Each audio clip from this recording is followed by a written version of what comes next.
I would not be like the Muslims in the mosque that I came from. Somebody's out there looking for the truth, living on the same street that these people were worshiping on, and it took me this roundabout way that I had to go all the way to the deep depths of darkness and ignorance in order to come and find them. I made it a commitment to myself that I would do the best of my ability for the rest of my life to make sure no one had to struggle to come to the truth the way I came to the truth. There was very little information about Islam at this time, and I wanted to change that to the best of my abilities. And you better believe, when I found out that there was a profession in Islam called da'wah, this was an honored and glorified profession, and its entire goal was ud'u ila sabil rabbika bil hikmah.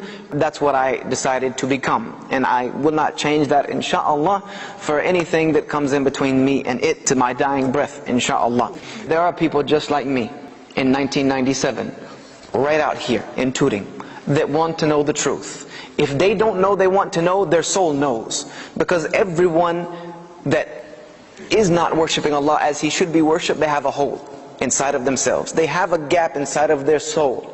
They try to fill it with false worship. They try to fill it with worshipping Jesus. They try to fill it with Christianity, Hinduism, Buddhism, and they have to keep renewing that feeling. Christians have to keep renewing that spirit and getting that high over and over to continue to fill that hole.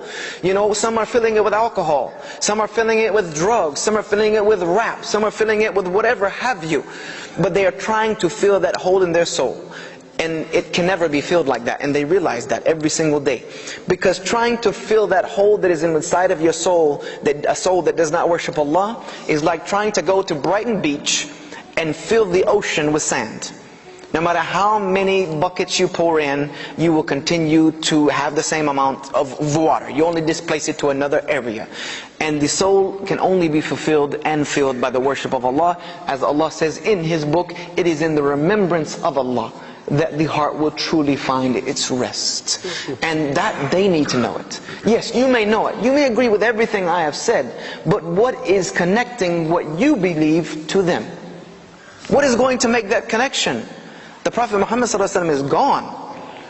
The Quran is not going to fall from the sky and hit these people in the head. Allah is not going to ride in the clouds. Allah is not going to send a commercial on television. He's not going to be on Sky TV. It doesn't work like this. Allah has sent prophets and messengers in a descending and lineage order until Prophet Muhammad ﷺ. But the Prophet ﷺ said, I am the last of them. On his farewell sermon, he left us a task. He said, those who are here today, pass this message on to those that are not here. For truly it may be that the one who hears the message may understand it better than the one who is relating it to them. And finally, I give you this last little bit of warning. Warning. If I wanted all of you to name for me the top 5 people who are traveling all over the world, spending their time, their effort, all of their energy, sacrificing it for the sake of spreading this religion, telling people this sincere message about La ilaha illallah Muhammadur Rasulullah, who would you say? Give me one name. Dr. Zakir Naik?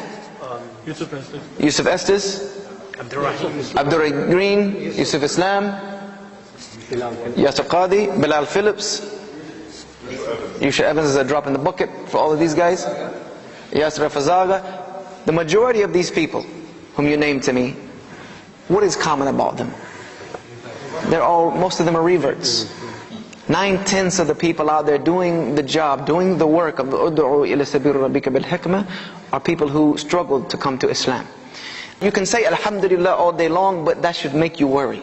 You were born into this. You were given as a ni'mah, as a grace. You were given this way of life. You didn't have to struggle for it. You grew up knowing who Allah was. You grew up knowing Tawheed. You grew up knowing the Quran. You grew up knowing all of these things. We had to struggle and learn these things. And most of the time it was a struggle, not our native tongue, not our native understanding. It was hard for us. We had to change even the way we went to the bathroom. But Allah says something in Surah Muhammad at the very end. The beginning generally about giving for the sake of Allah, but the ulama have said this is also in a general connotation. Allah says, here you are being invited to spend in the way of Allah. But there are some of you who are withholding out of greed and stinginess. And Allah says what? They do not withhold except for themselves. They're only withholding for their own detriment. You are in need of Allah, and Allah is free of need of you. And then Allah reminds us what?